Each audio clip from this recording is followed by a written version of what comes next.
Waheguru Ji Ka Khalsa, Waheguru Ji Ki Fateh. Welcome to the segment of Khoj Gurbani's a-sabad-a-day. The recitation is from Pava Nakhri Kabir Jio, and the sloks we are reciting, the 27th and the 28th rather,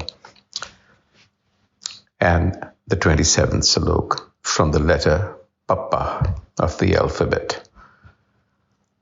Papa, apar nahi pava, param jyot syo parcho lava. Pancho indri nigrah kari, pap punn do nirvari. Papa apar nahi pava. So the letter Papa, the instruction through that letter is apar, limitless, one that has no boundaries, boundless, that is apar. And par is its opposite, its limit, it's opposed to. So apar nahi pava. So the opposites don't meet.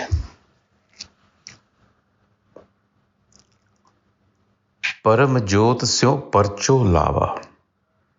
So when Kabir says that the opposites don't meet, what is he really talking about? What he's saying is that the boundless one, the one that has no boundaries, cannot be known by the one that has boundaries.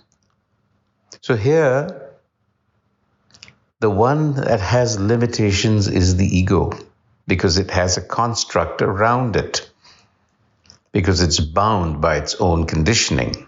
So it is impossible for it to know the apar, the limitless.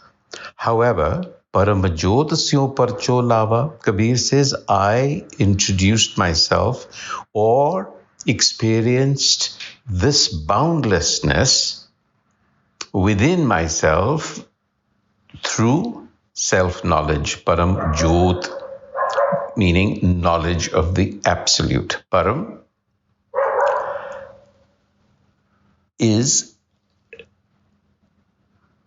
great, the one that is beyond my limitations. It can still be experienced through its own luminosity.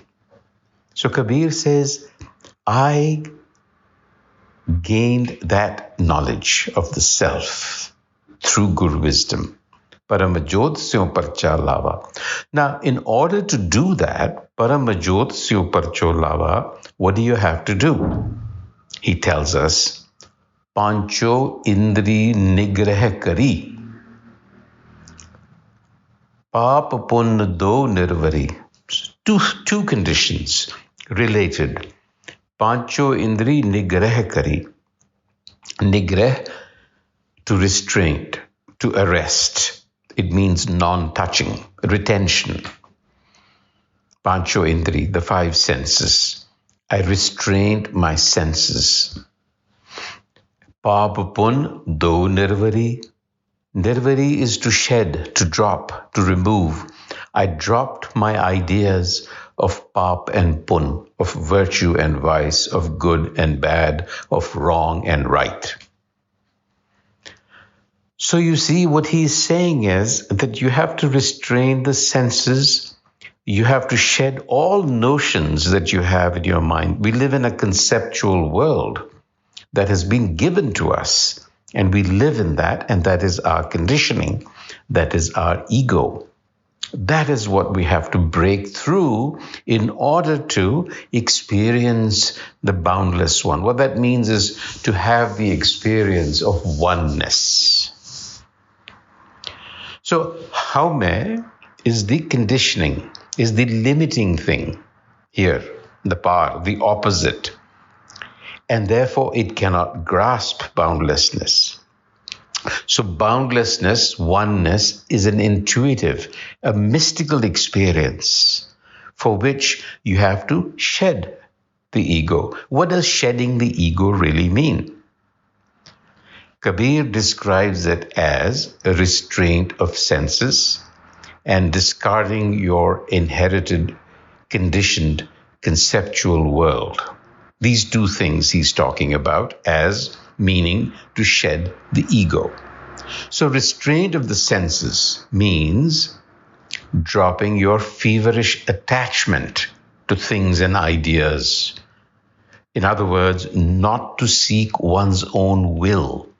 Because when you do that, even the highest good, even if your goal is the highest good, oneness here, to be one with the absolute, if you're pursuing this as a means of furthering your own ego, it will elude you. You will never get there.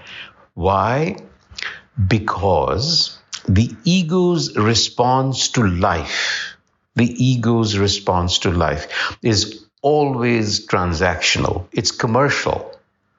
What that means is our actions are always centered around the I. You're doing things because the I is involved somewhere. I'm doing this to better myself. I'm doing this for my sake. I have to do this. I have to achieve this experience of oneness, you see. It's a transaction because then I will gain something or lose something. That's the ego. So even if you are looking for the absolute, even if you are looking for union with the self, from the perspective of the ego, it will continue to elude you. So what Gurmat is saying is, do not respond to life in a commercial, transactional way. Respond to life, to the rhythms of life in an aesthetic, in an artistic way. It is calling for an artistic response to life, which requires charity of the heart. What does that mean? It means love for love's sake, doing things for their own sake, without inserting the I in it. And that is a life which brings with it the quality of sahaj, which is an active, supple, spontaneous response to the rhythms of life. You're like a surfer on the wave. You go up and down with it. You stay on top of it. You don't go under. So you don't let your attachment to things get the better of you. You are in control of those attachments. They don't control you. That's the difference. That is what restraint of the senses is all about.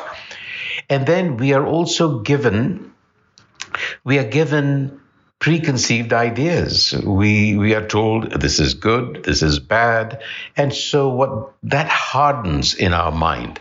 So we begin to live a recollective life. We're always acting out of memory, whether we know it or not. So the Guru is calling for living not out of conditioned memory, but active responses, spontaneous, on the spot. Whatever comes your way, you respond to it.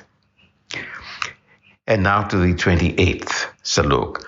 It's the letter Papa. Papa bin phule phal hoi, ta phal phank lakhe jo koi. Doon na pari phank bichare, ta phal phank sabe tan phare. Phule. The fruit of what we are attempting to do, self-realization, grows without the flower. The flower here has multiple implications in this Shabad. The flower here is saying, Kabir is saying, you do not need to offer rituals, in the form of flowers. You remember we talked about not having a transactional approach to life. He's continuing that thought here. I will offer a ritual. I will do my nitnem in return for self-realization.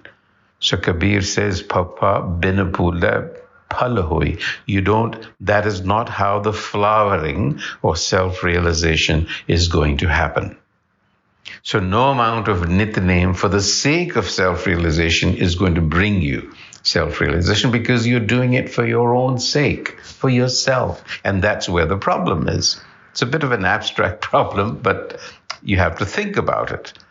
So Kabir says, even if you got a slice of that knowledge, you see, ta phal pankh lakhe jo koi, if only you understand that it is not these rituals of Nitnem that are going to bring this flowering inside of me. What is it that is going to bring the flowering? Doon na pari, panka vichar hai.